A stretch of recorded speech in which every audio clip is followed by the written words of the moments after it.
boostasin nyt mikkiä 10 desibeliä tuolta Windowsin asetuksista. Sano, jos kuuluu paremmin.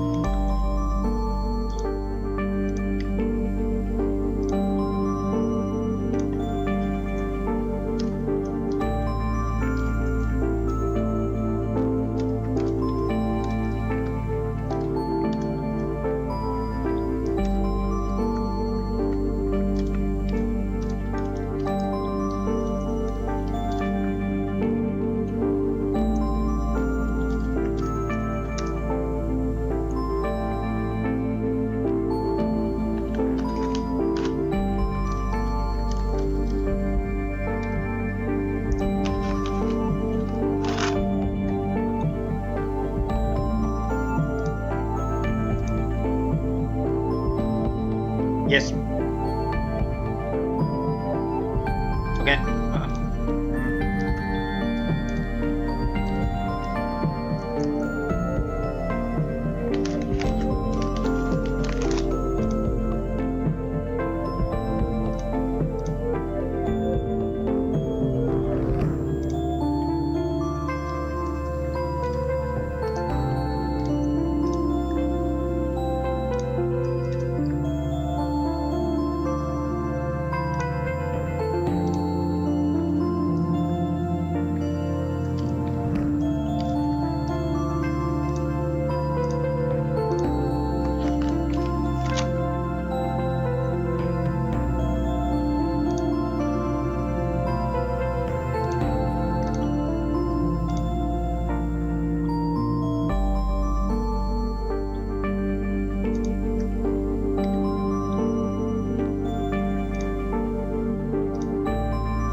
Okei, mahtavaa.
Olisiko nyt parempi? Pistin plus 20 desibeliä tuohon mikkiin.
Hei, Moi.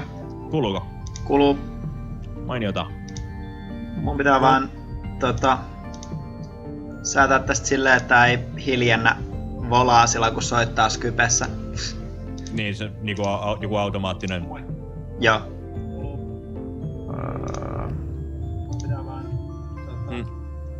Vähän kuluu kiertoa, mut ei hiljennä volaasilla kun soittaa Skypessä. Hetkinen. Joo. Kiertääkö sulla ääni siellä?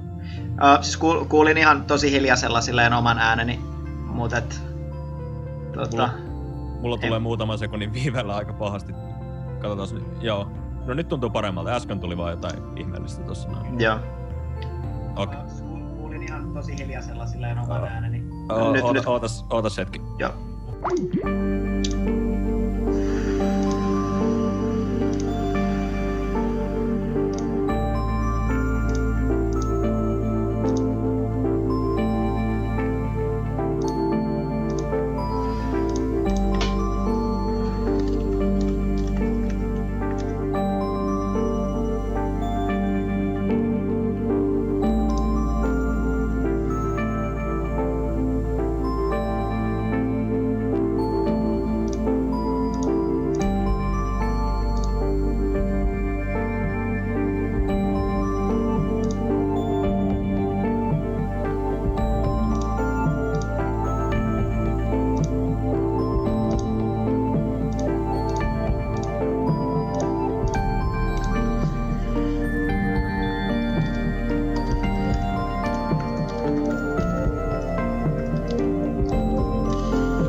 please tell me if you can hear me correctly. I think it's time we start with the stream. I'm going to announce the stream on a couple of places and then begin. But please tell me on this Twitch chat if something is not going right. Time to reset the timer. There we go.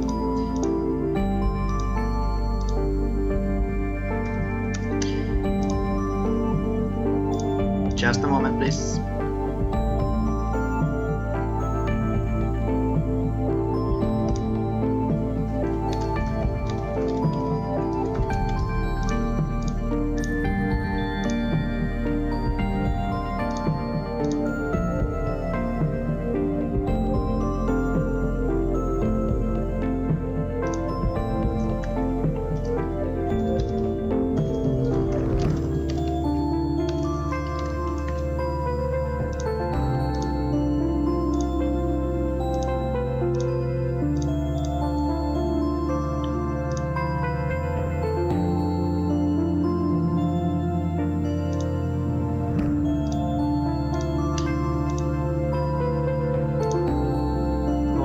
I'm so nervous. It's making me kind of unable to speak properly, but hopefully things will work out okay. I'm pretty happy that I actually managed to get some kind of a counter up there. I just quickly coded it.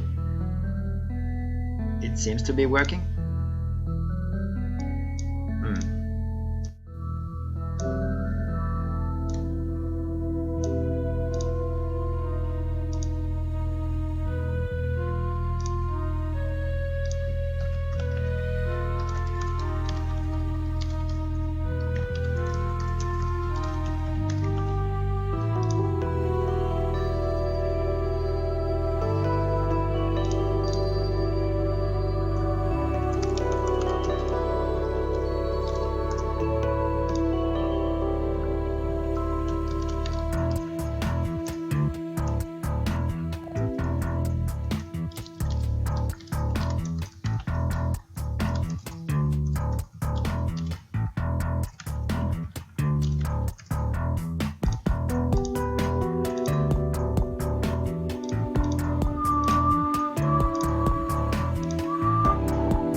I really hope someone tells me if you can hear my voice or if the music is too loud or if there's some other problem, because I'm not really of the streaming kind, and that makes me kind of bad at approximating if everything is okay. And by the way, the composer of the game, Nobi, also going by the nickname Bad Bandwidth, is in the chat with us, so he might join through Skype, but he'll be in the chat as well, answering your questions.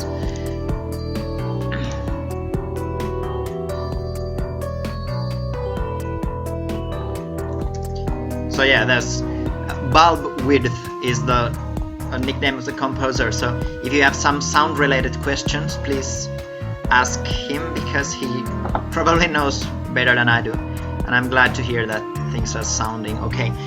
I think I'm going to do it so that I'll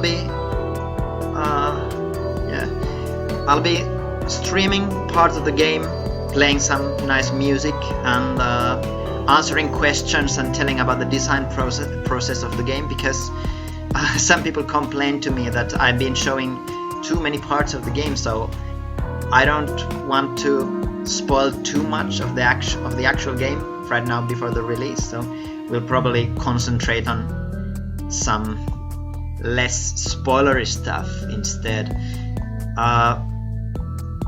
Also, since someone suggested it on Twitter, I'm going to give away some keys, probably not more than maybe 2 or 3, but eventually, when I've improvised some kind of a competition, I'm going to announce it here, and then the 13 people watching this can try to snatch the prize, which is a free key of Environmental Station Alpha. And by the way, if it's not clear yet, the game is going to cost $8, or I think also €8, and there's a 10% discount for the first week, so it's going to cost $7.20 or pence, cents, I think so.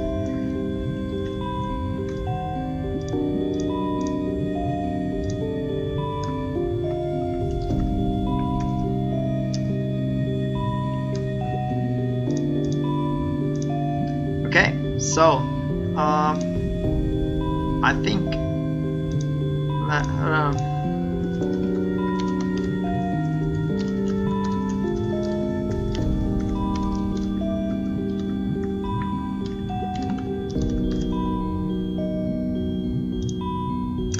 I think everything is ready for the actual stream to begin. So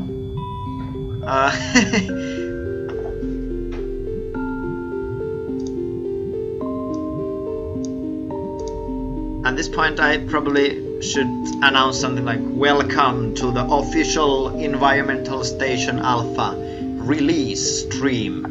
This is a very important moment for me and hopefully for you as well.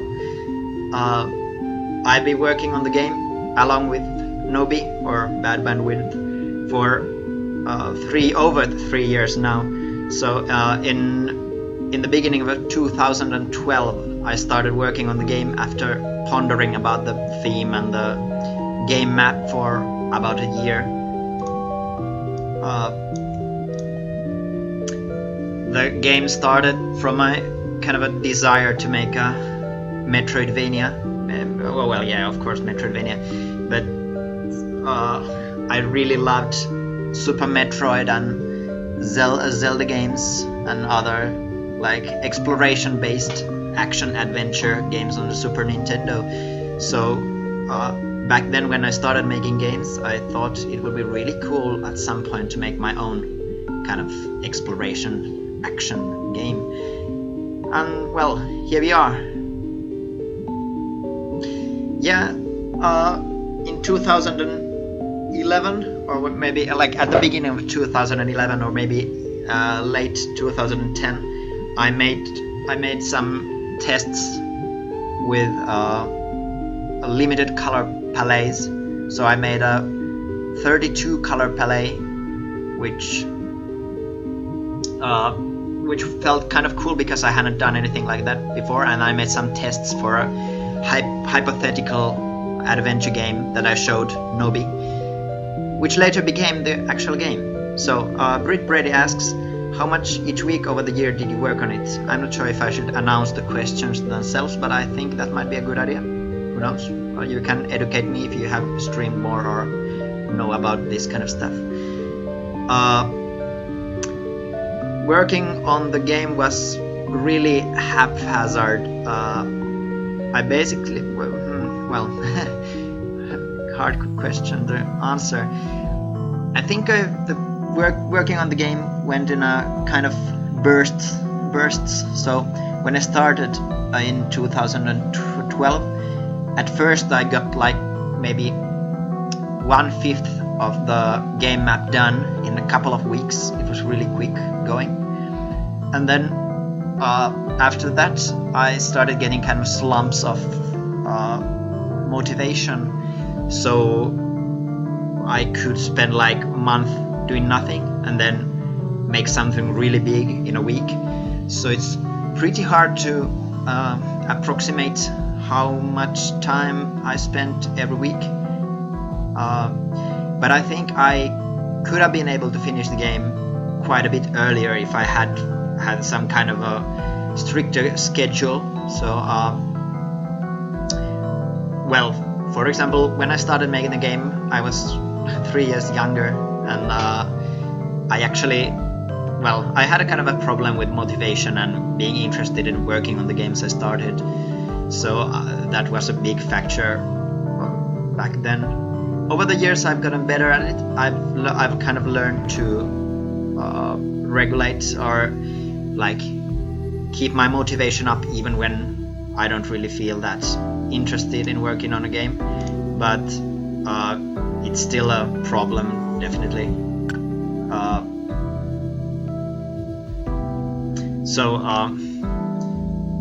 Well, yeah, like last year and early this year, the work has been really steady and nice. But before that, where there could be like, I think the longest time I spent without working on the actual game was maybe 3 months at a time.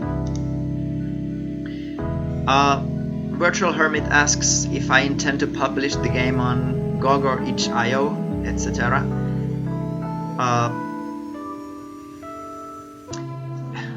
I definitely want to. I don't know. I've approached some parties. I don't think I can say which ones because that would be breaking some law somewhere. But I definitely want to have the game on places like GOG. But I think there will be some news about not exactly that, but something related in the coming weeks. But about Ouya and other like actual consoles, since the game was made in Multimedia Fusion 2, which is a game creation tool similar to Game Maker, it's pretty hard to export it. Nowadays Multimedia Fusion supports like exporting games, but that has some problems, and game uses some plugins and things that don't really work that well with the exporters, so I think I would have to code the game again from scratch, like in order to export it. But it would definitely be cool. Some people have mentioned some consoles they could see the game on, so hopefully eventually we'll have the game on, I don't know, on the TV or something. I think I'll start actually playing the game for a moment now, so let's put the actual in-game sounds on and get going.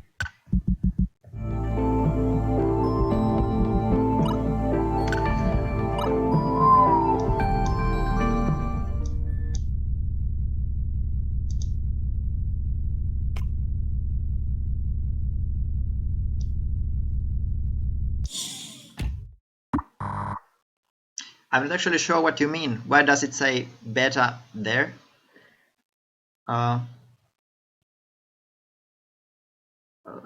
Where exactly?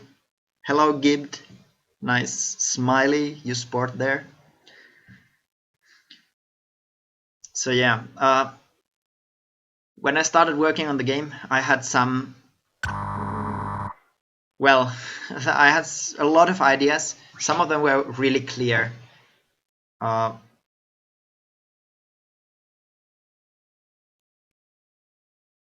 right, good point.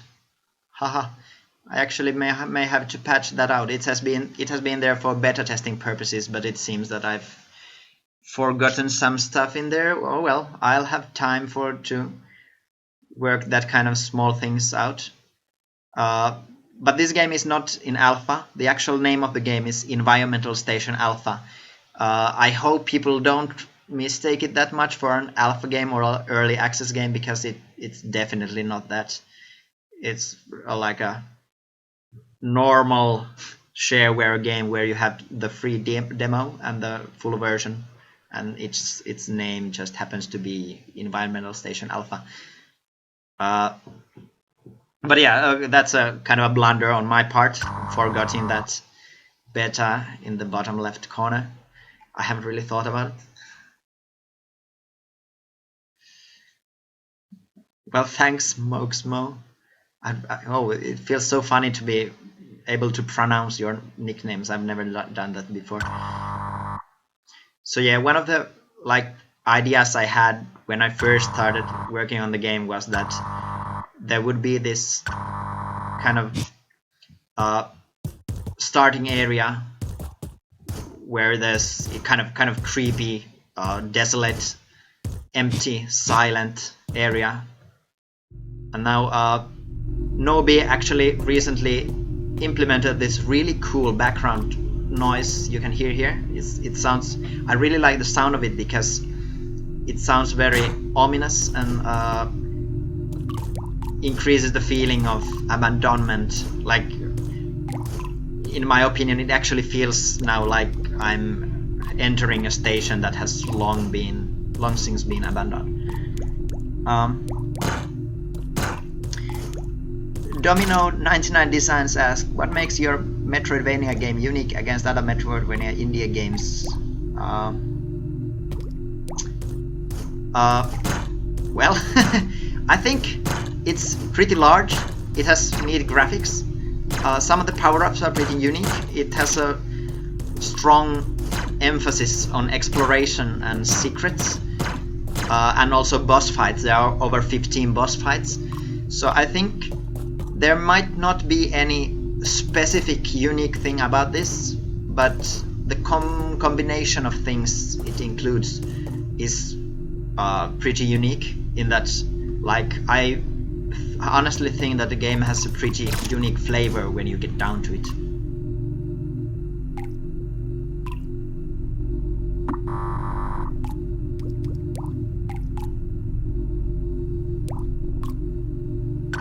Yeah, when I started working on the game, or when I was starting working on the game in 2011, I actually spent a lot of time contemplating the fact that I didn't really have any original ideas to work on. I thought it would be nice to have a really original idea with unique ideas, innovation and stuff. But then after spending maybe like 3 or 2 months thinking about it, I thought that, oh, who cares? I just want to make a Metroidvania game. So I thought I'd, even though I think the game has unique flavor, the unique flavor does not come from innovation or original game design ideas exactly. So I basically just thought that I'd like to make the game and not spend eternity wondering if the game meets some expectations set by some other indie games. But I definitely want to make more like experimental or more innovative games in the future. But Environmental Station is basically like kind of basic in a way, but also basic with kind of unique flavor. Oh yeah, this is Bad Rats. Hi Parker. Actually, I thought I'd make Environmental Station beta for Ludum Dare at some point. It would be kind of funny to have this kind of really low resolution, like even more low resolution than the game is currently, kind of demake of the game made in 48 hours. But yeah, here we go. First boss. Also, I kind of like the idea that you meet the first boss like maybe 2 minutes into the game, so like the station actually starts out kind of threatening. It's not going to be a cakewalk. Also, I'm really bad at praising my own work, so bear with me if I start like telling you about everything that is wrong with this game. Yeah, it's the egg bot. Oh no, what is this? Alert, alert! Sealing AI mainframe and surrounding area. Oh no! Yeah, that's real games for you. Meeting the first boss before enemies. Well, if I at some point can go through Environmental Station Alpha to Omega, I'm going to pat myself on the back.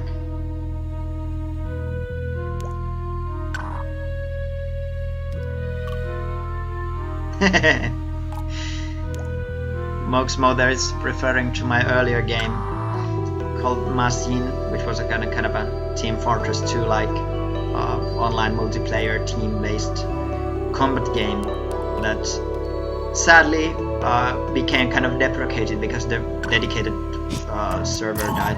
But oh well, such is life. Here we have normal enemies. I've never seen anything like that before. Also, as I said, the game has a really high emphasis on exploration, so something that might kind of give a sense of this is that, like, straight in the first actual room of the game, you have these destructible blocks that you can figure out, and there's, well, you can get forward from here, but watching people play the game, I've noticed that some people find it maybe a bit annoying that some random tiles are destructible, but also some find it kind of cool that you don't really have to get far in the game to find secrets. These enemies are like the orange enemies, but they are blue, and they can rotate around blocks. They're smarter. Ah! That's a fake wall.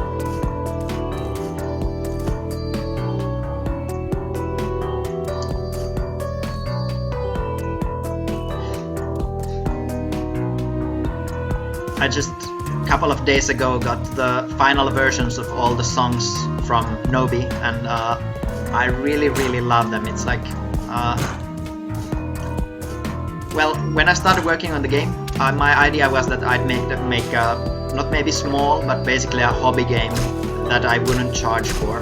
That would basically be just like a large game made by myself for free. And then nice, Brit Brady. And then when I approached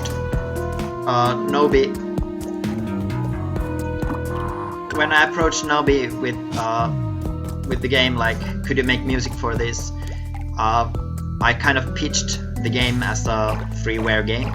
I think that sometimes caused some problematic stuff with kind of with the aim of the game, because it took me a long time to decide what I want to do with the game, if I want it be on Steam or not. So I kind of blame myself for being kind of unclear, and so at some point I kind of feared that the game would end up being kind of half-baked because it started as a freeware game. But in the end, as I said, I really love the sounds. Jonas and Nilot made really good work on the sounds. Nobi made really good work on the music, and I think they really kind of bring the station alive.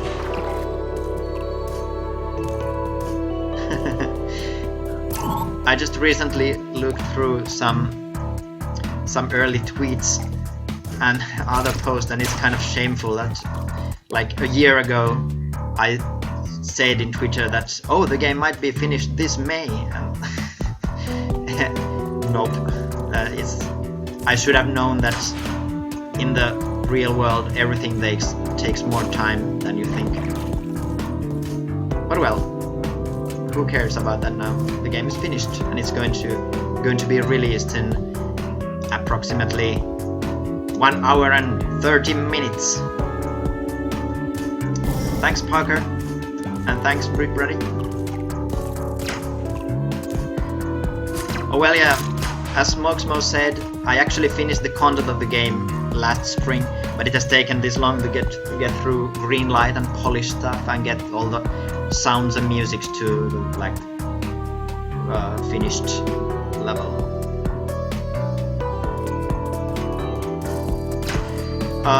If you people think that I shouldn't show the gameplay, but instead just talk on top of some music, or maybe show some pictures, I'm not sure if my Twitch foo is good enough to do that, but I could try. Sorry, Nobi, I didn't mean to blame you on the delay. Oh yeah, it took the game about 3 months, I think almost exactly 3 months to get greenlit. I'm not sure if that's fast or not, but I thought it was really pretty nice.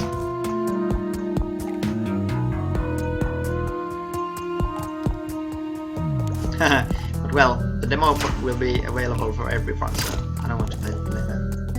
Oh well. Don't worry about it, Nobi. Virtual Hermit says, Steam says 3 hours until release.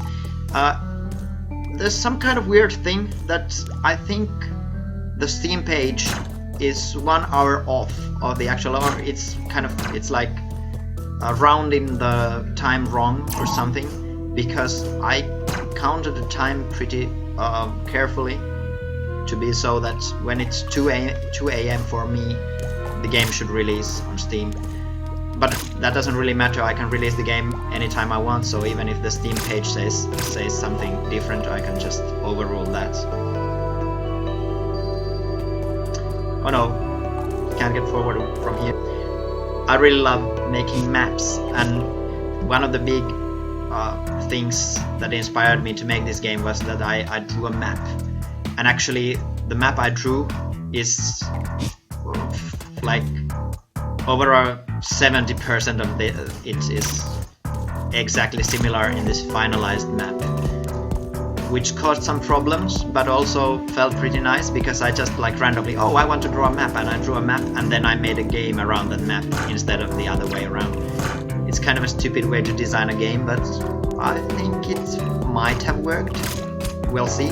Hopefully you'll enjoy the level design in this game. Oh, this kind of creepy slime on the ceiling. And there seems to be a power-up. But oh, what? It was trapped. Ah!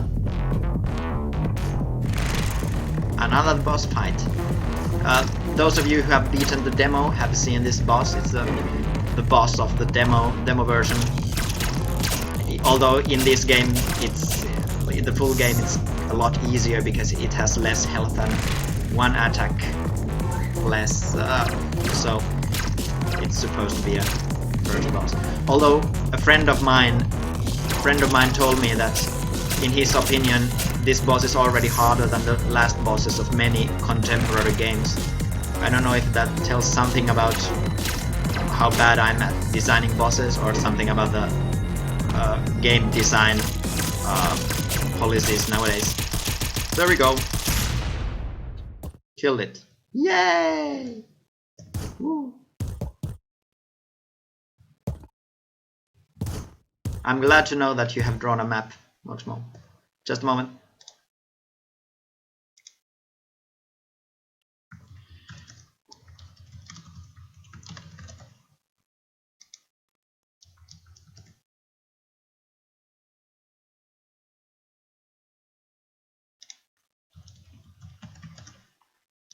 Right.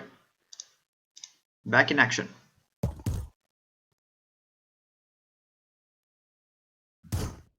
Oh yeah, here we have an item. Health tank. Well, that's original and innovative. I'd never seen anything like that before. Max health increased by 4, so now I have 14 health. I am invincible. Oh yeah, I think said friend is not a very reliable source on game difficulty, but I still found it kind of funny that he was kind of critical about. Oh whoa. He was kind of critical about the difficulty of the game.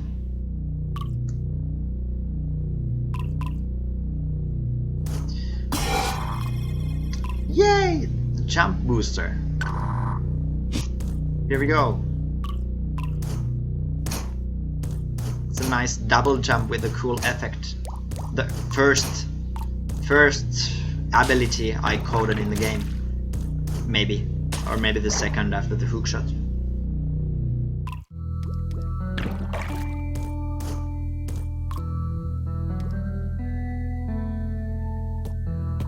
Nice. Oh. It's kind of interesting now, because you are the special people who are watching this stream. I'm going to reveal some cool facts about the game. Oh, thanks, Moxmo. Going to reveal some cool little facts about the game design. For example, in the beginning, the jump booster was located here, and I don't even remember what was here. But as you can see from the background, there was something there. The design of this room has changed a lot over time. But as you can see, I can get forward here if I don't have the double jump.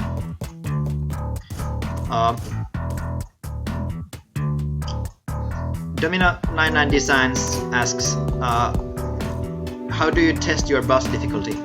Basically, I don't. I have some vague idea of what's hard and what is not, and then I test it myself until I find a sweet spot, and usually after that the boss is still way too hard because I know all the tricks and I've designed it, I know what to expect. So for Environmental Station Alpha, a lot of the difficulty testing came from the actual testers. So I sent the game to my friends at first, and they told me, oh, this boss is way too hard, I can't beat it at all. And then they told me what is bad about it, why it is so hard. Usually it's somehow related to the boss having some unfair attack or being kind of unfair in other ways. So after hearing all the complaints, I changed stuff until I didn't get any more complaints, except from people who are not good at games. Nounverber asks, how linear or non-linear is the game? Well, the game basically is pretty linear at its basis. There's a pretty clear progression between the power-ups. You can see at the bottom of the screen here, we can see the power-up list, and they are ordered so that you get them roughly one at a time in order. But the game has a lot of possibilities for kind of sequence breaking and getting items out of order. So there's basically a clear-cut optimal or intended order in which to get the items, but players who are interested in experimenting are going to find some pretty cool ways to kind of skip some places or get some items early. Thanks, Brit Ready.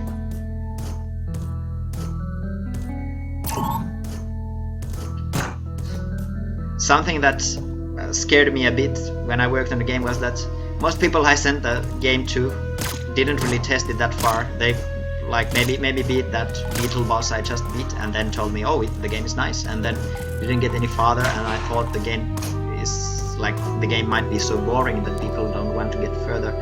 But I think it was mostly that people thought, oh, it's just some freeware game, I don't really care about it that much. So in the end, I think quite a lot of people have given me very positive feedback about the game, so I trust the game is going to be fun enough for people who enjoy hard games.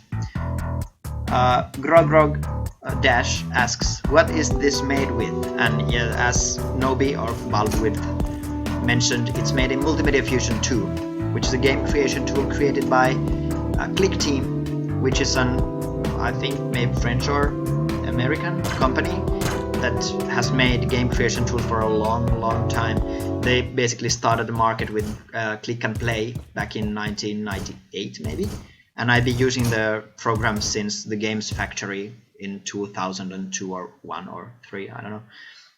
The program is pretty outdated. It's really no match for Game Maker. I can't really recommend it at this point. It's kind of well, not that good anymore, but I've learned to like it a lot. I've used it all my life, like all the time I've been developing games, and I know its quirks, and I think it has some really good potential.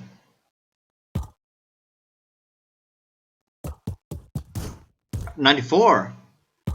Whoa, that's much earlier than I thought.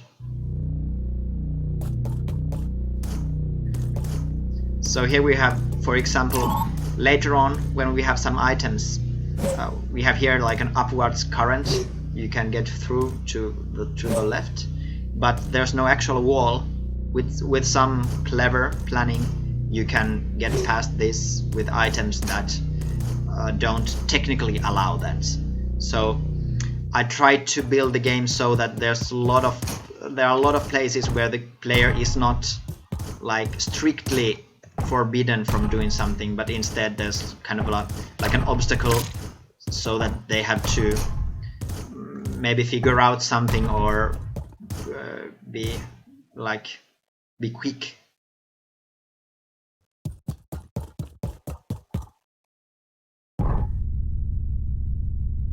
Elevators. Also here's a, you remember that boss from the earlier parts? Here we have something. I can't get to it now, but that's something to think about. I'm actually kind of glad to hear that, Texas Nasty Man, because well, that was the intention.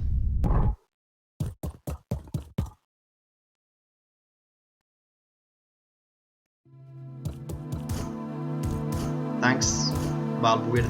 But yeah, it's true. The elevator was inspired by Lyle in the Cube Sector. By the way, if you haven't, go check out that game. It's a really nice multimedia fusion made platformer that has a strong Super Metroid inspiration, a really good game mechanic, and it's overall really solid. And it definitely inspired these games a lot as well.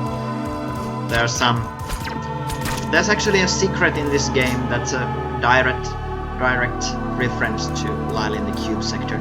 So when you are playing, if you see something about cubes, you can imagine that it's a reference to that game.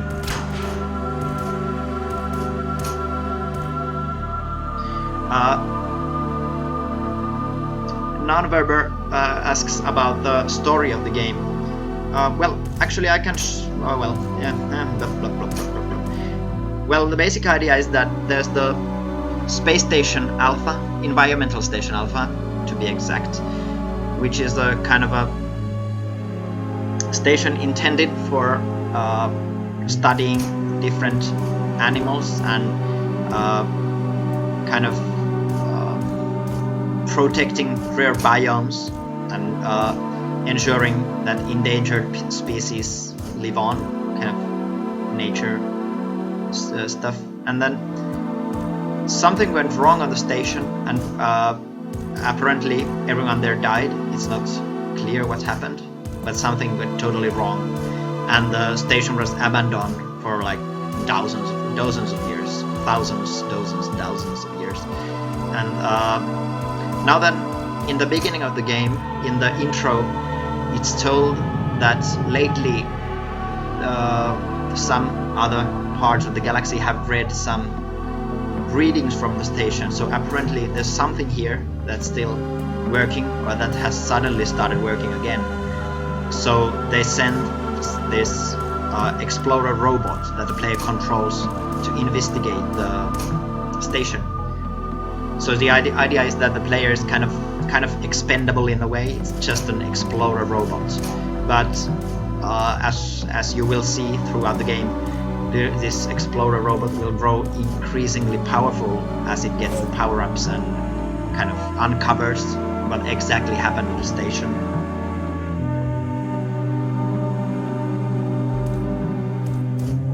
Oh yeah, the Earth Day. I'm going to spend the Earth Day, but not being on Earth, but being on Environmental Station Alpha.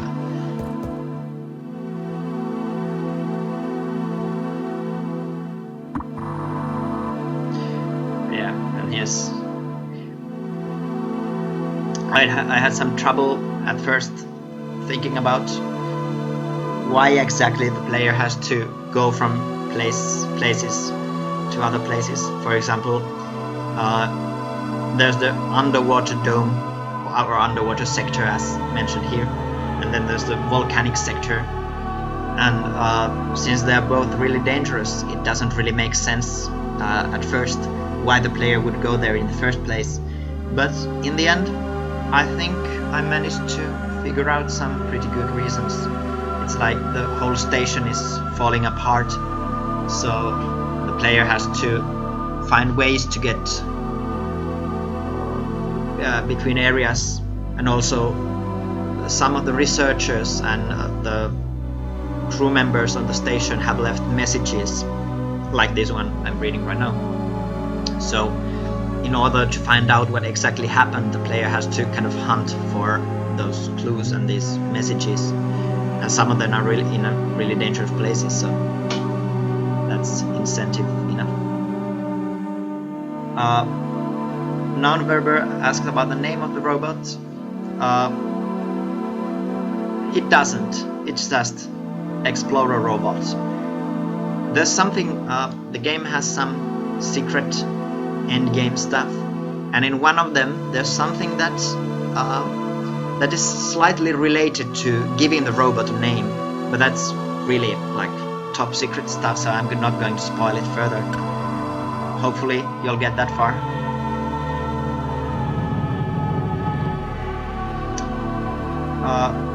Grog asks about the tiling of the game. I could actually go to save and show you a bit about the game's level editor, because it's not very good, but it's cool. Oh well, by the way, if I show you the level editor, you are going to see the whole map, so maybe not. But basically, every room has one tile set, which I found in the game folder. You can edit them to your heart's content, and then when you enter a room, there are actually 6 layers, like 2 parallax layers at the very background, then 2 normal background layers that don't move, and then the wall, like collision layer that has all the walls, and then the overlay layer, which has stuff like, oh yeah, we got a location of a hook shot. There you can see it, hook shot located here. But so here you can see the grass going in front of the player. So the grass is in the overlay layer, whereas this pillar I'm standing in front of is on one of the background layers. This room also has parallax, as you can see by the very background moving at a different pace from the player. So that's in the parallax layers.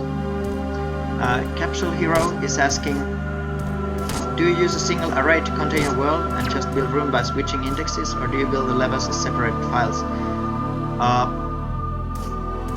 In the game folder there's actually a separate file for every room.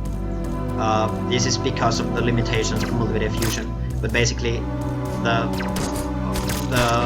levels are in separate files that are like 3-dimensional, where the Z dimension has all the layers and X and Y layers have the actual coordinates of the tiles, and then the actual data stored is the ID of the tile on the tile sets.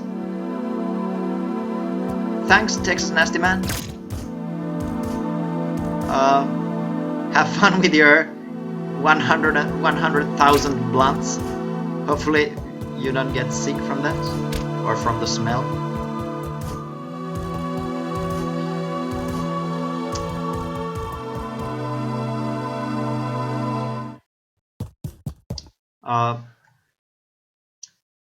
So yeah, just a moment.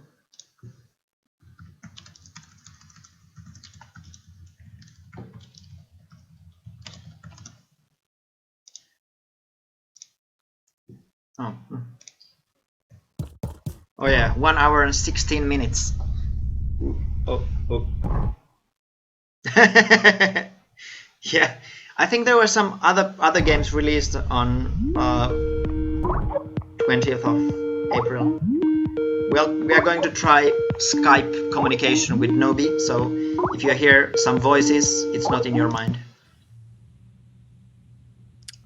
So, it's working? I can hear a voice. I wonder, are you hearing another voice? Yeah, are you asking from the people watching? Yeah, I'm asking for some comments on if you can hear, if the people on the Twitch chat can hear your voice. Yeah, it should work, but yeah, let's wait for a confirmation. Yeah.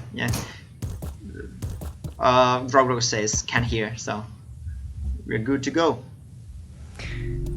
Yeah, we tried this already earlier, but we had a slight problem that I just figured out. It was the stream was looping back the audio, and it was incomprehensible and just horrible. So I'll just watch the stream muted. But yeah, I am the musician of this game, and I've been involved with the project from quite early on, and it's really great to work on this. It's always been my dream to work on something like this just captures that sort of aesthetic that I love about 16-bit games or platform adventures, and it's just perfect. Apparently, there's some echo. It might come from my computer because It's probably comes from me. Just I'll see if I can pick up my headphones in a while, but okay. yeah, I'll just turn down the volume a bit. That should work. Yeah. Do you have the Twitch stream muted as well? Yeah, it's muted. That was causing the problems earlier. Yeah. Well, apparently it's not that big of a deal. Apparently one of us sounds like a god, but I don't know which one of us. Yeah, I've been told I have a pretty deep voice, especially if I'm, well, I don't know. I guess if I'm talking like English or something, I might change my voice, but whatever. Yeah. So yeah, in the game we here can see the volcanic sector, which is kind of dangerous because it's so hot that the player actually takes damage just by being there. The player, this is maybe one of my favorite parts of the early game because it requires the player to actually kind of feel brave and just run into the dangerous area. Yeah, heat run, so called. Yeah, it's kind of. Yeah, that's similar to the. Have you played Super Metroid Redesign, perhaps? I've seen videos of it, and I've heard that it has like this really hard kind of Norfair. When you first enter Norfair, you basically have to do similar run to this, and I actually played through the redesign with a walkthrough mostly, unfortunately, but yeah, it does have a similar, so yeah. Yeah. It might have inspired me like subconsciously. Yeah, that definitely happens. Yeah, but as you can see, the area is only 3 rooms long, but that's, well, we'll see how that works, but I fear that it might turn a lot of people off the game because it seems so like, I think I'm a psychology student, so I know what I'm talking about. So I think a lot of people don't really feel comfortable kind of going against common rules in games, and usually it's like if you take damage from an area, you shouldn't go there. But yeah, I'm just joking with. Hopefully people can enjoy that part as well. Yeah, that actually got me a bit stumped earlier when I was a few days ago doing some testing for the sounds on the game, and I basically just what you said. I mean, you can't be supposed to go there. I mean, it hurts you. Yeah. So, but yeah, I actually remember you have told me earlier that the game does contain this heat run. Yeah. That you're supposed to do. There's actually some Let's Player. There have been already some Let's Play videos on YouTube. I've asked the Let's Players to not spoil too much before release, but well, in an hour or so, we don't have to worry about that anymore. But anyway, there was some Let's Player who got past that dangerous area and thought that they had been sequence breaking, because obviously if they like take damage from an area, they should not go there. So if they get past that area, they are sequence breaking. It was kind of interesting, but I also kind of like that effect because feeling that you have kind of cheated the game itself can be really rewarding. So hopefully that works. I, by the way, grabbed a pair of headphones right now, so that should finally kill the whatever echo there was remaining or so. Yeah. Oh, that's nice. Thanks, Capsule Hero. You mentioned about that.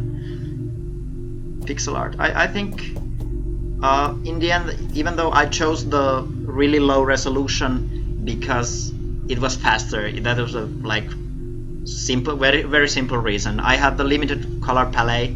I had the small resolution because I thought I wouldn't be able to make such a large game as this on my own if I went with higher resolution. But I think in the end it kind of worked because, well, I don't know how it worked, but for some reason I think the game has a pretty nice feeling to it. Yeah. I also sort of considered that a possible problem very early on already, but there's just something to the gameplay that makes it very fun, and you eventually like just forget about the low precision that is inherent to the big pixels. Yeah. Yeah. It's like some other low resolution games I see nowadays, for example ones made in Unity, they have that, they allow sub-pixel movement, so things That's just awful. I think it works pretty nicely sometimes, but well, yeah, it's kind of cheating, of course. Yeah.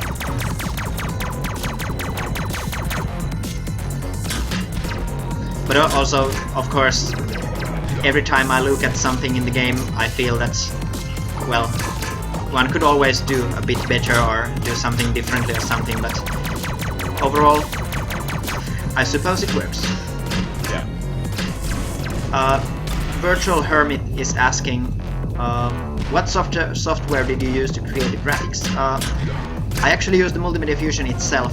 It comes with a sprite editor, which is, I don't know if it's similar to any other graphics editor tool. I haven't seen anything like it, but it's very simplistic. It's not very good. I'm just used to it. I actually really like it. I've used Multimedia Fusion quite extensively, and it's simple and it works. I mean, it doesn't have many functions, but it has all the essentials, and I think it has a great like interface and usability to it. Yeah. Okay. Yeah. That's really true, because it's simple, but it works. It does what it's meant to do. Yeah. So here we beat the boss of the volcanic sector. A lot of people have called it GLaDOS. I don't understand why. But yeah. But well, yeah. I've been trying to learn how to use Photoshop for making graphics, because that's what all the big boys use, or big boys and girls use in the industry. But I'm so used to the Multimedia Fusion editor that I find it pretty hard. Yeah, when you need to plot like 8 pixels for a sprite, you don't really necessarily need Photoshop, but yeah. Yeah. It's very, very useful for this project at least, but yeah, it's good to learn Photoshop. I agree. Yeah. It's like my employer in another company showed me how powerful it can be when you know how to use it, but it would definitely take me quite a long time to learn how to use it efficiently. Yeah. Nonverber asks, can you tell us how you program the animations? Basically, in Multimedia Fusion, everything is made of objects. Like on the screen, the glowing green thing is an object. The player is an object. The arrow there is an object, and the object can have like different code applied to them.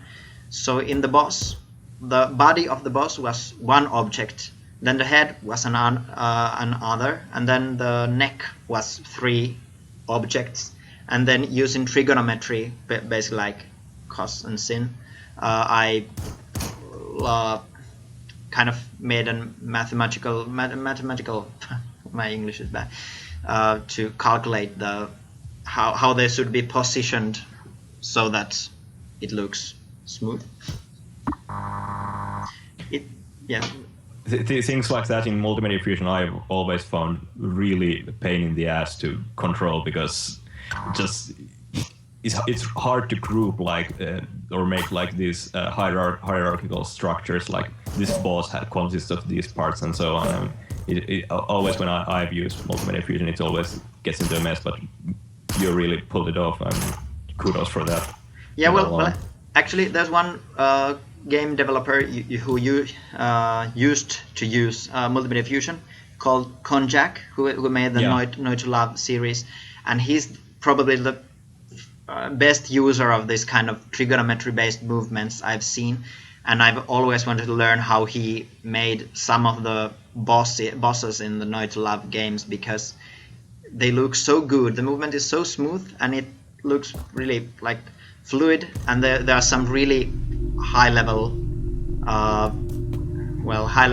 formulas needed for that, making, for example, like a spider that has six legs and they all move in unison, using some mathematical formula. I always almost say mathemagical. I've been watching too much Adventure Time.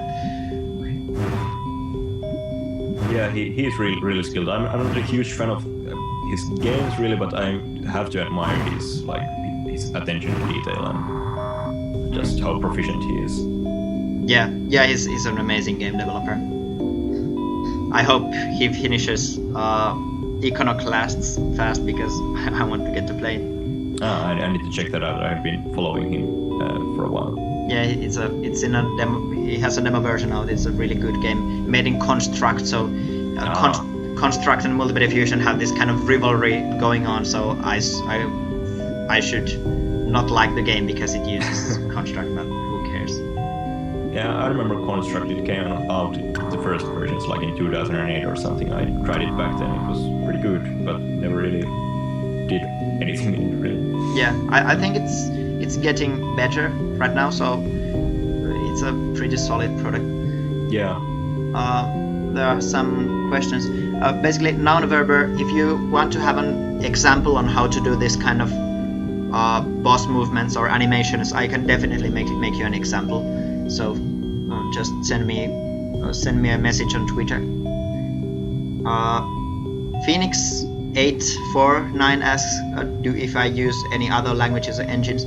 I've been trying to learn Unity, but at the moment I'm so used to Multiple Diffusion that I don't really know how to program or use any other tool. I used GameMaker for a moment, but I was so young that I couldn't learn the script language because it was in English. I spoke Finnish and couldn't speak English at that point. And Parker180MC asks, where is the demo download? I've taken it down for the moment. It will appear again when the game is released, because the demo will be downloaded from Steam, like the main game, so you can just download it for free for Steam there. I think Iconoclasts is still being worked on.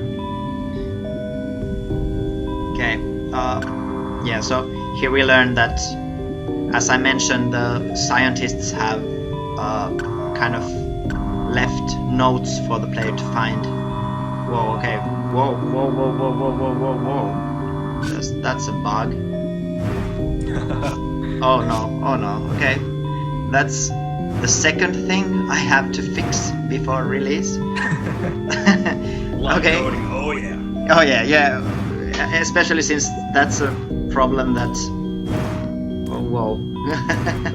Were you talking about that? I think the stream is coming pretty... I mean, I'm watching the video stream, it's like 8 seconds behind, or what was actually the bug? I'm not sure. Yeah, it's this one here. There should be some normal text. Okay. Okay. I really need to fix that before release, because even though you can skip any text by pressing escape, it's not that obvious at first. So the players, when they get to that point at first, they are not... Actually, you should just call it a feature. It's a Monty Python reference. Yeah, just make it say knee instead. Or that, yeah. Capsule Hero asks, you can patch the game post-release through Steam, can you? And yeah, I can, but I've already sent the game to some Let's Players and so on, and it would be kind of annoying if they saw a bug like that in the version, like if they made a video and experienced a bug like that, especially if they didn't know how to like get through it. So, I think I'll cut the stream a bit early, maybe like 10 minutes before 2 o'clock for me, and quickly upload a fixed version, because I don't really want to leave that kind of stuff around. But yeah, I'll definitely have time to push a new build. By the way, Nobi, yeah. Could you tell the watchers a bit about what kind of inspiration did you use for the musics? Because I think the musics are really different from your average indie game music. For example, when I started working on the game, I thought it would have some kind of generic Metroid-like chiptune stuff. Well, chiptunes are always an easy route to go. I feel like that's sort of the default many of these games, especially, I mean, the bigger the pixels, the larger the probability is that it will have chiptune music. But I really wanted to avoid that. It seems a bit of a cliche, maybe. So, but I really just wanted to capture, because I think you can really, with chiptune music, capture a proper feel of the game, especially this game. So I opted mainly for like more traditional Metroid-like, this sort of quote-unquote 16-bit style music. I hate that phrase, but well, that's kind of what it is. I did have sort of this idea of sort of an imaginary sound chip in my head that would be playing the music, that what kind of features that sound chip would have. It would be like able to play samples, do some basic FM synthesis and so on. So it was like this hybrid between an SNES and Sega Genesis chip. Yep. But the music itself was inspired, of course, by Metroid, and well, yeah, Super Metroid is the only game that really comes to my mind, like from the world of video games that inspired me. But there were also some artists that's from like the actual music world that I took inspiration from. Mainly one artist that comes to mind is Brian Eno, if you know him. He's a sort of inventor of ambient music. I'm not familiar, but someone on the stream might be. Yeah, if you go listen to his album Ambient 1, there is the second track on the album directly inspired one of the tracks in the game, the area with the forestation. I remember that was like in 2011 or actually 2012. I was just playing a very early version of the game you sent me, and I was just listening, happened to be listening to that CD at the moment, and basically that song came up, and I was like, oh, this is perfect. I need to sort of like get something like this going on for this place, and it's I think it worked out great. Yeah, nice. Yeah, it's like when I first heard some music you made for this. Well, you at first showed me the trailer theme, the original trailer theme. Yeah. Which was really nice. I like that. But when you showed me the first like actual in-game musics, I was kind of scared because I feared that the music would be like too weird at that point. Because, well, I thought, as I said, I had a really clear idea of having this kind of Super Metroid-like stuff, and then because the music didn't meet that expectation, I thought it would be kind of strange. But over the time, I noticed that your vision was actually much better than mine had been. So I'm really glad we went this way. The reason it took me a really long time to get properly started on the soundtrack, because it took me 2 years to come up with the proper sound palette and the proper tools to work on the soundtrack.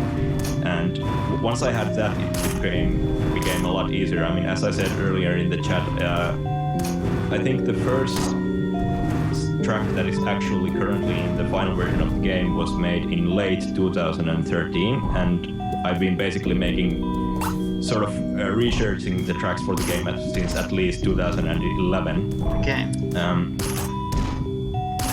Yeah, most of the tracks were made in 2014. I think the largest batch came last autumn 2014, and a few tracks still during this year.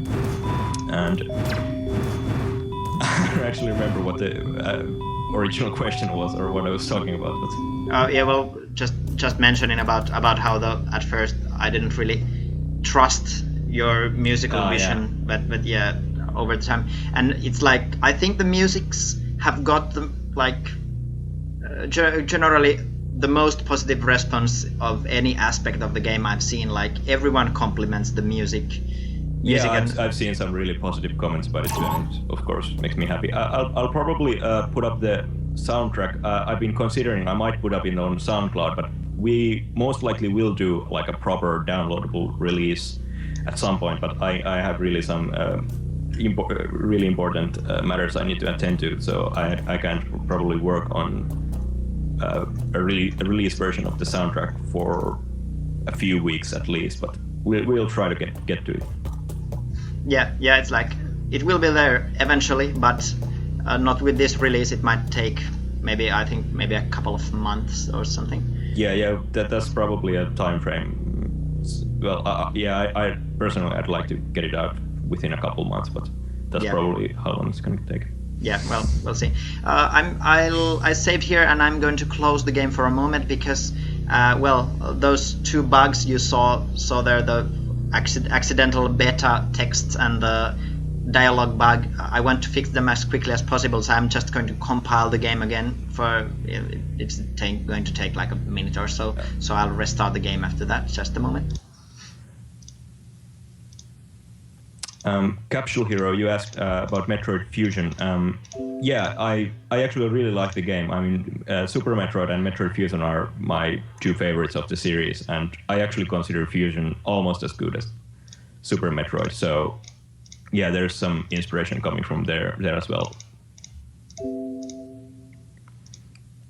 It's sort of they have a quite different styles of music. I think Fusion has more like orchestrated or like something that's been composed like specifically to like a script, and that's not really something I wanted to go for, and not really something I'm good at myself. So, but yeah, there's probably something in the background or in my subconscious that leaked into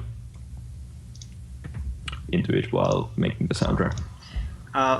One thing that I noticed, like when you started working on the music and when you showed me the original trailer music, I personally got reminded a lot of Boards of Canada. That was during 2011, 2012. That was certainly an artist I was listening to a lot, and I think I mentioned myself that several times that it's been pretty heavily inspired by Boards of Canada. I think, I mentioned Brian Eno earlier, but yeah, Boards of Canada is probably quite high up there, like as far as inspirations go for the soundtrack. So if you like this, the music of this game, go search up their music. It's quite stellar. Yeah, I really like Boards of Canada as well. So I didn't really have any objections to make when it came to that. Just a moment more. Come on, show the source code, share it to the world. Oh well, actually, I'd really like to show the people watching quite a lot of stuff, but there's some things that I'm afraid of kind of spoiling. The most important of them is the actual game map, because as I mentioned, I really love maps, and one of the first things I made when I started working on this game was the map. So I think it has like a really big importance to me when it comes to this game. So I want to keep it kind of, maybe not secret, but for people to figure out by themselves for as long as possible. But eventually there will be maybe some kind of PNG floating around on the internet of the full map with everything found out, and then I can just weep. Yeah, almost done. It's just I've over the time, like during the past few weeks when I've been making the final builds of the game to put on Steam and elsewhere as well, I've been getting increasingly anxious about accidentally forgetting something and then kind of making everything break down in a horrible manner. There will probably be something that doesn't work in the game, but hopefully nothing too game breaking. Yeah, I mean, knowing I've worked with Multimedia Fusion, it's not exactly the most reliable application, so just I can imagine just changing something like in a game this huge and suddenly everything breaks. even though it's not like your fault at all. But Yeah. For example, there's one especially annoying bug that it's not game breaking, but it annoys me myself greatly because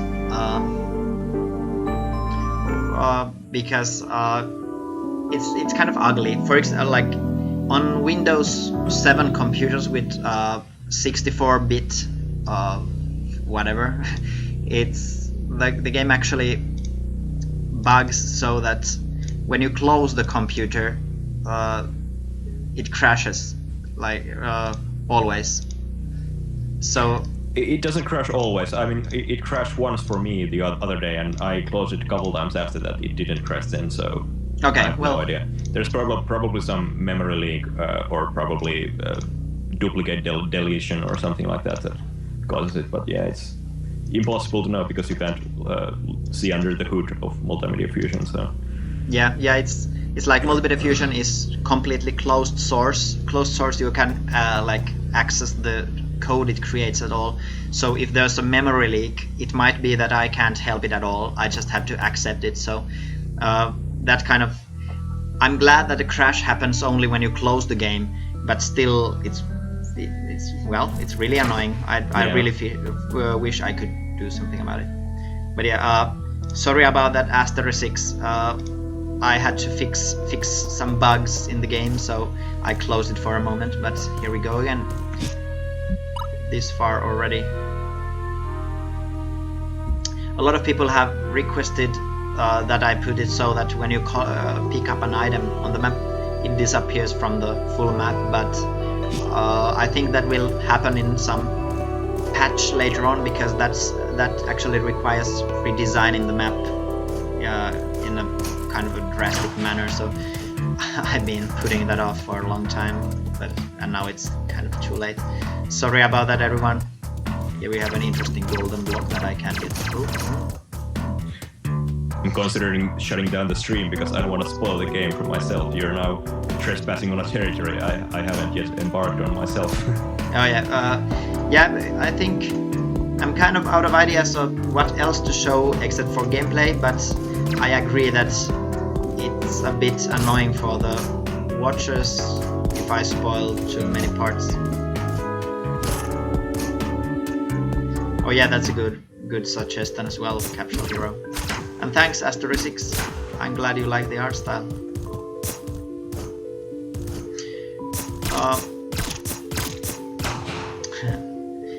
It will be really interesting to see how the game fares on Steam, because personally, I think, even though I think the game is really solid in its own way, it's not really like your average Steam game in that it's really hard.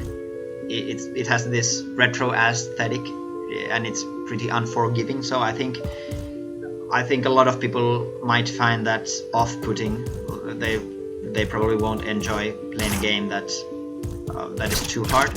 But then again, I wanted to stay kind of true to the Nintendo or the retro theme I had in mind. So I didn't really want to make the game too easy either. So well, it's really a mystery how people will react to the difficulty of the game. Yeah, I definitely applaud you for like doing an actually difficult game in this category, because I think there's definitely a market for it. I mean, after all, people really love La Mulana, which is one of the hardest platformers ever made, probably. Yeah, well, okay, that's true. That's true. And one thing I hope that will happen is that, for example, one of my old friends, Niklas Nygren, also known as Niflas, who recently released the Affordable Space Adventures game. You should check it out, it's really amazing. But who also made a game called Within a Deep Forest using Multimedia Fusion back in maybe 2006 or 7. It's a really nice platformer, but also really hard. And over the years, Within a Deep Forest has gathered like a speedrunner following. And Yeah, actually, at my school we held like this speedrun event for the first time last autumn as well. I played Cave Story speedrun it there, and there was actually this one chick who played within a day for a speedrun that. So I was really actually surprised myself too that the game actually still has like a speedrun following or so. Oh, that's really cool. Yeah. Glad to hear about that kind of stuff. I recently watched kind of a stream with an interview of Niflas and someone speedrunning the game, and that's something I've been kind of secretly hoping for a long time. It would be so cool if at some point I could go to YouTube and see someone actually speedrunning this game. Like there would actually be someone who is so invested in Environmental Station Alpha that they want to try to beat it as fast as possible and make a world record. I'm sure there will be somebody who will do such a crazy thing. By the way, if you ever run into Niflas, you can tell him that the 6th track of this game is a tribute to him. Oh, cool. Consciously made, because I really love his games and his style of music, and it's sort of it has a few nods towards him in the production style especially. Oh, do you mind if I quickly play a bit of that track? Yeah, why not? Yeah.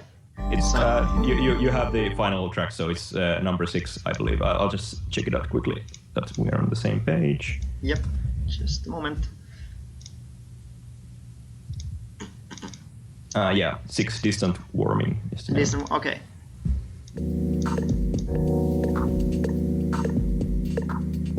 Is this a bit silent?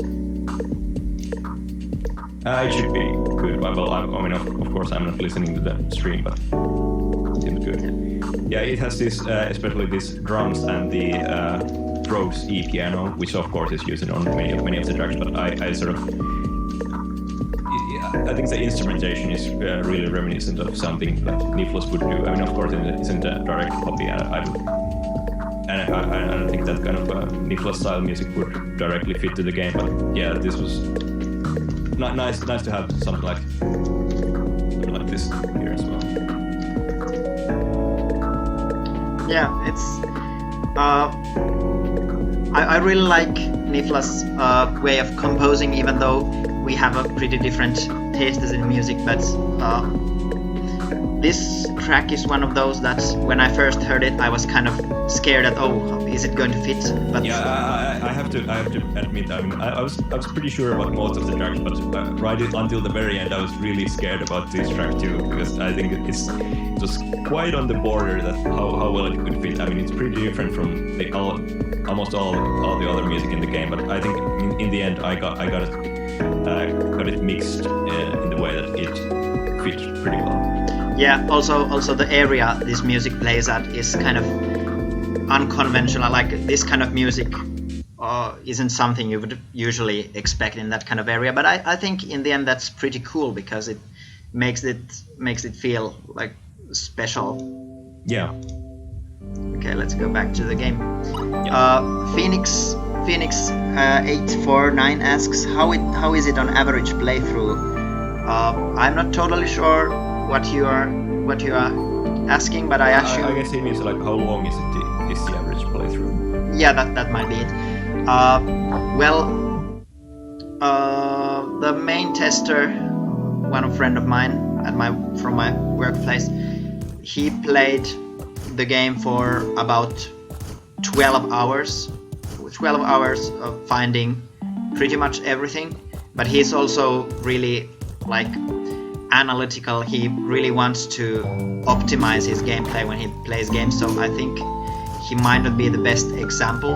I think it really depends on who is playing, like how skillful they are, how used they are in playing Metroidvania. So I think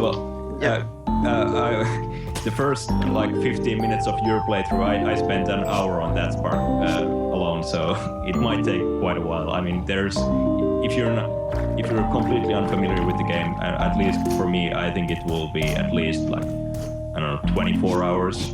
Just a guess. I mean, I haven't played nearly this through, but yeah.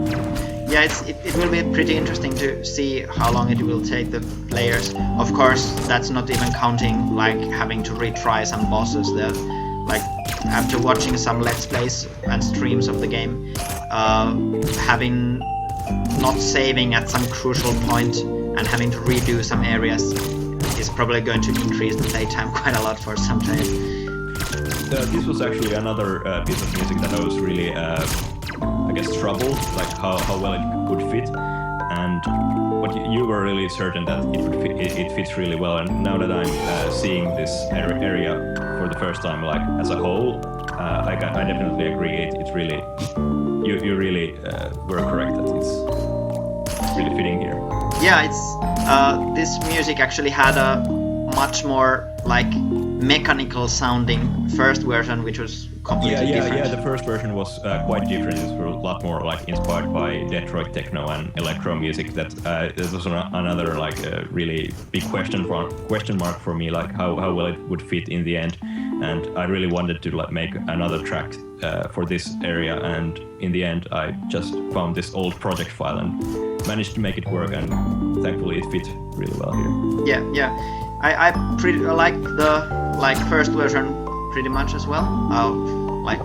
A lot as well. I'm really bad at English when I'm nervous. But I agree that this one fits better this area. Yeah, and this is the first one was quite fast paced, and this area is really slow paced, and I think that's really the key. Usually the key for like fitting the music to the area, that it feels like it gives the player the proper feeling of on the pace, like how fast he is moving and how fast he needs to react to things and how many enemies there are. And it would definitely have been too hectic for an area this chill. Yeah. So. Yeah. One thing to note about this dark gray area I just visited to get the teleporter access card is that this is actually one of the later areas of the game, and for a long time I had planned, when I drew the map and so on, I made this area with the idea that all the player visits this area very late to the game. But this room here that I'm now highlighting didn't serve any purpose in the beginning. I thought it would be some kind of a secret pathway from this room to this area here, but when I got that far, I noticed that there was really no point in going this way. So after some pondering about it, I decided to kind of repurpose this area and added the teleport access card here instead of an earlier location, so that the player actually visits this endgame area early. It will be very different when the player actually visits it later, but I thought it was pretty cool idea that the player can kind of see what to expect later, even though the threat isn't there yet. So I'm trying to kind of evoke that feeling that, oh, I've been here before. I know this place, but it's still different from before.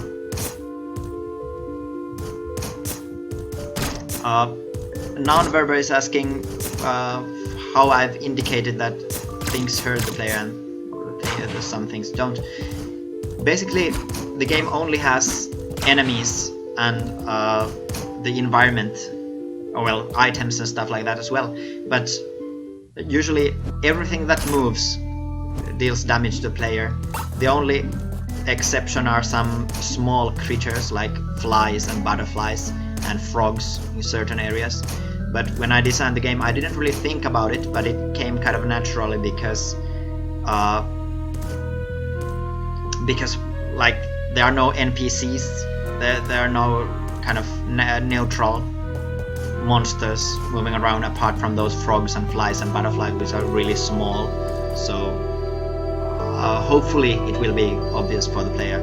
Of course I don't know because I designed the game, but we'll see. I love the eyes, by the way. That's a brilliant addition. Absolutely. Yeah, they were one of the first things I made for the game. Oh. Okay, I don't just remembered it myself then. By the way, I think I saw like two different kinds of like save spots or portals. One has been blue, and there is also those green ones. What's the difference between those? Oh yeah, I didn't read, probably didn't read the computer next to the green portal, but the green portal basically just fully heals the player. It's like a lesser save point. So yeah, okay, I see. Yeah, thanks, Brady. Complimented the eyes as well. Also, it's kind of funny that over the time, as Moxmo mentioned earlier, the actual game content was pretty much finished a year ago. But then I started working on the green light process and finalizing everything, getting the sound effects done and so on. And over time, I slowly came back to areas I had worked on earlier and added stuff. For example, these rotating fans here, they were added like last autumn. Yeah, those really add some like life and movement to the area. Yeah. Yeah, the game I think was mostly done like superficially, like almost a year ago, and then the soundtrack wasn't even close to that. So it might have been a blessing in disguise that it took so long for the soundtrack to be actually finalized, and you had the time to really smooth out all the rough edges and so on. So I think that probably really, in the end, improved quality quite a bit. Yeah, I think that's true. Like, of course, things could have gone smoother and everything, but it's really no use thinking about that. And I think there are some things that if I had released the game a year ago, that some things would have been a lot worse, because some pretty small things. I'm trying to remember some examples. Well, for example, at first I didn't plan to add this kind of fully scrollable map because it was so much work, but at some point, because players complained and because I had time, I realized that it would be really important for the player, because when you look at this kind of rough map, you can't really see what's everything and like what is happening. So having this kind of legacy map hopefully helps the player. Yeah, I actually saw that in the Let's Play video you talked about earlier, just the other day, and I actually hadn't seen that before. I never really myself felt like there was a need for that, but it's definitely a really nice looking contraption there. Thanks. Yeah. It's kind of one unrelated thing that I actually tried to get some Environmental Station Alpha t-shirts printed earlier this week, like only five pieces for me and a couple of my friends, because the Amaze Indie Gamer or Indie Game Development Festival is being held in Berlin right now, like this week. So a couple of my friends suggested that they could be wearing those t-shirts and kind of being walking advertisers for the game, but unfortunately I didn't get them printed in time. It would have been kind of funny, kind of unnatural feeling for me, but well, eventually I'll get those printed, and then even if I don't start any kind of mass production, it would be kind of cool to be able to kind of sport something that is based on something I've been working on. I can send you one as well eventually. Yeah, I definitely use one. I can advertise it on the assembly or something. Oh yeah. Yeah, one cool tidbit about Nobi is that he's been a long time